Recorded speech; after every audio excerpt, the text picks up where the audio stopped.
Балалар, мен қазір сендерге мына 78-ші беттегі кітабымыздағы екінші тапсырма бойынша тағы да бір мысалды келтіріп, осы жерге түсіндіріп кетейін. Шебердің шәкірті дейді.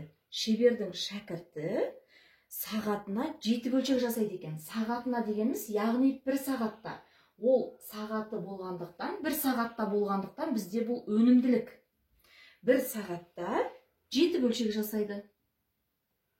Бір сағатта 7 бөлшек жасайды. Міне, сағатына. Сағатты міндетті түрде жазамыз. Себебі бір сағатта 7 бөлшек жасайды. Бұл өнімділік. Бір сағатта жасаған жәнегі бөлшек 7.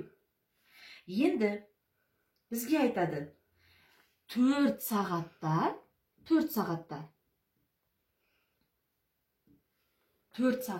неше бөлшек жасайды дейді.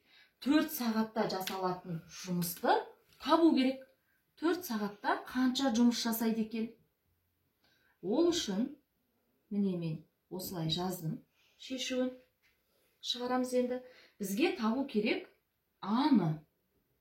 Аны табу үшін, балалар, тағы да формулаға жүгінеміз. Аны табу үшін v-ны т-ға көбейтеміз. Міне, v көбейту т. Аны табу үшін v-ны т-ға көбейтесіңдер. В дегеніміз өнімділік, т дегеніміз уақыт. Енді 7 бөлшек сағатына жасайды дедім. 4 сағатта қанша жұмыс жасайтынын табу үшін 4-ке көбейтесіңдер. 7 мен 4 сағатта. Өлшем бірлікті, балалар, міндетті түрде жазып отыра қойыңдар. 7 мен 4-тің көбейтіндісі 28. Екеуінде де сағат болғандықтан мен ойша алып тастаймын. Менде бөлшек қана қалады. Бөлшек.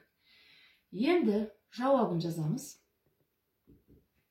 Жауабы, балалар, міне жерде бізде жұмысты сұраған. Енді 4 сағатта, жәнегі шебердің шәкірті 4 сағатта 28 бөлшек жасайды екен. 28 бөлшек жасайды деп те жаза салуға болады жауабын. Бөлшек жасайды. Міне, жауабын осылай жазасыңдар. Жақсы, балалар. Шебердің шәкірті 4 сағатта 28 бөлшек жасайды. Жақсы, енді, балалар, қазір мен сендерге тағы да бір мысалды түсіндіріп кетейін. Осы кестеде 3-ші жәнегі тігіншінің мамандығы бойынша тігінші былай дейді. Өнімділігі белгісіз, яғни бір күнде қанша киім тігетіні белгісіз, бірақ 3 күнде тігетіні белгілі. Уақыт бізде 3 күн, уақыт 3 күн. Ал жұмыс 48 көйлек. Тігінші 3 күнде, балалар, 48 көйлек тігеді екен. 3 күнде 48 көйлек тігеді. 3 күнде 48 көйлек тігеді. 3 күнде 48 көйлек тігеді. Ал бір күнде, бұл бізде, балалар, өнімділік, бүгінгі өтіп жатқан тақырыбымыз, өнімділікті табу керек. Яғни, жәнегі тігінші бір күнде қанша көйлек тігетінін табамыз. Шешуі. Енді бізге, балалар, өнімділікті табатын формула керек. Міне, v-ны табу үшін a-ны т-ға бөлесіңдер.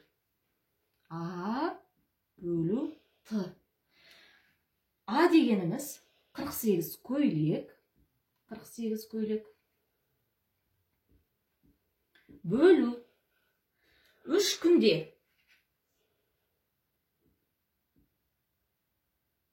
3 күн.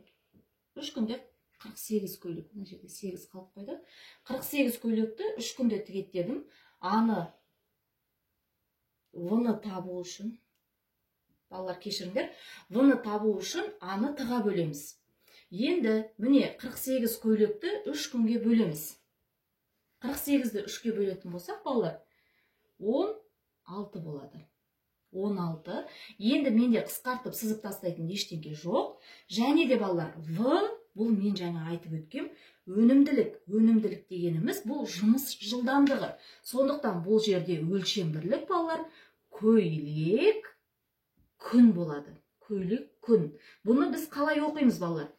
Бұл дегеніміз тігінші бір күнде 16 көйлек тігеді екен. Ал 3 күнде 48 көйлек тігеді екен. Жауабына осылай жазасыңдар. Тігінші 16 көйлекті бір күнде тігеді. Жауабы. Тігінші 16 көйлекті бір күнде тігеді, немесе тігіншінің өнімділігі деп айтамыз балалар. Тігіншінің өнімділігі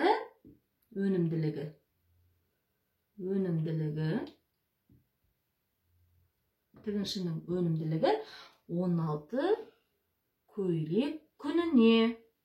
16 көйлек мен жерде сыймағандықтан қысқарта салам күн деп. Оқыған кезде тігіншінің өнімділігі 16 көйлек күніне тігеді.